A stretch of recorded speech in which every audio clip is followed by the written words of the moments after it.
तीन नावांचे पर्याय शरद पवार यांच्या गटाकडून केंद्रीय निवडणूक आयोगाकडे देण्यात आले होते।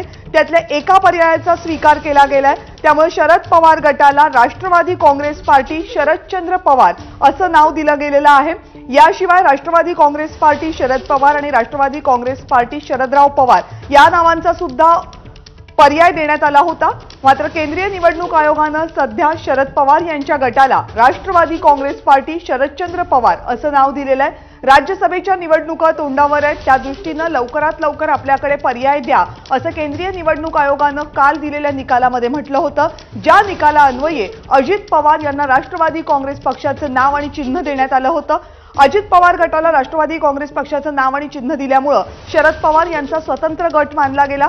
या गटाला जर वेगळं नाव आणि चिन्ह हवं असेल तर आज दुपारी 4 वाजेपर्यंतची मुदत देण्यात आली होती आणि त्या मुदतीमध्ये जर नाव आणि चिन्ह सादर केलं गेलं नसतं तर शरद पवार यांच्या गटाला राज्यसभेची निवडणूक अपक्ष म्हणून लढवावी लागली असती।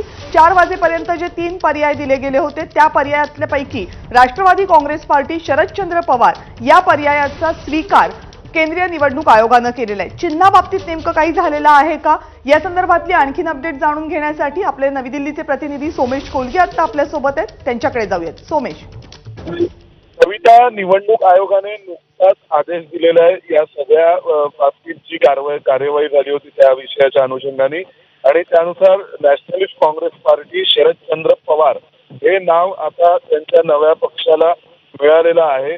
त्यामध्ये त्यांनी आपणच जी थोड्या वेळापूर्वी जी बातमी आपण दाखवली होती त्यानुसार एनसीपी शरद पवार, राष्ट्रवादी म्हणजे nationalist Congress party Sharad Pawar, nationalist Congress party Sharadrao Pawar आणि नॅशनलिस्ट काँग्रेस पार्टी शरदचंद्र पवार असे 3 ऑप्शन हे राष्ट्रवादी काँग्रेस पक्षाकडून देण्यात आले होते। त्यामध्ये सगळ्यात जो पहिला ऑप्शन होता तो नॅशनलिस्ट काँग्रेस पार्टी शरदचंद्र पवार असा होता। त्यामुळे हे तिन्ही नावं देण्याबाबत निवडणूक आयोगाला कोणताही आक्षेप नव्हता।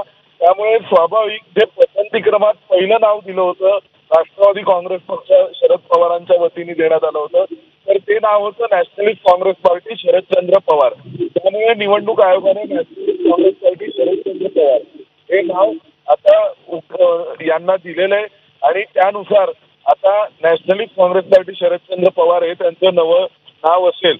फक्त आता प्रश्न आहे तो त्यांच्या लोगोच्या बाबतीत आहे तर तो जे त्यांचं नवं चिन्ह काय असणार पक्षाचं ते कळायला अजून थोडा वेळ जाईल असं वाटतंय। पण राज्यसभेपुरतं नॅशनलिस्ट काँग्रेस पार्टी शरदचंद्र पवार हे नाव असेल। आणि आत्ताच्या घडीची सोमेश ही सगळ्यात महत्त्वाची अपडेट, कारण काल केंद्रीय निवडणूक आयोगाचा निर्णय आल्यानंतर आता शरद पवार स्वतंत्र गटाचं नाव नेमकं काय असेल, चिन्ह नेमकं काय असेल या संदर्भात अनेक तर्कवितर्क लढवले जात होते। राष्ट्रवादी काँग्रेसच्या वतीने शरद पवार गटाच्या वतीने या संदर्भात कोणतीही स्पष्टता देण्यात आली नव्हती कालपर्यंत। आज 3 नावांचे पर्याय पुढे आले होते। चिन्हाच्या बाबतीत विचार केला तर वटवृक्ष या पर्यायाची चर्चा आज सकाळपासून जोरदार सुरू आहे। त्यामुळे चिन्हाबाबतीत आता जसं तुम्ही सांगताय तशी कोणतीही स्पष्टता अजूनपर्यंत जरी नसली तरी एक स्पष्ट झालंय की राष्ट्रवादी काँग्रेस शरदचंद्र पवार असं नवं नाव असेल शरद पवार यांच्या स्वतंत्र गटाचं। कारण काल केंद्रीय निवडणूक आयोगाने दिलेल्या निर्णयानुसार राष्ट्रवादी काँग्रेस पार्टी हे नाव आणि पक्षाचं घड्याळ हे चिन्ह अजित पवार यांच्या गटाला देण्यात आलेलं आहे। त्यामुळे स्वतंत्र गट म्हणून मान्यता मिळालेल्या शरद पवार यांच्या गटाला नवं नाव शोधण्याची गरज होती। जे पर्याय देण्यात आले होते त्यातला पहिला पर्याय राष्ट्रवादी काँग्रेस पक्ष शरदचंद्र पवार असा होता, जो पर्याय केंद्रीय निवडणूक आयोगाने स्वीकारलाय।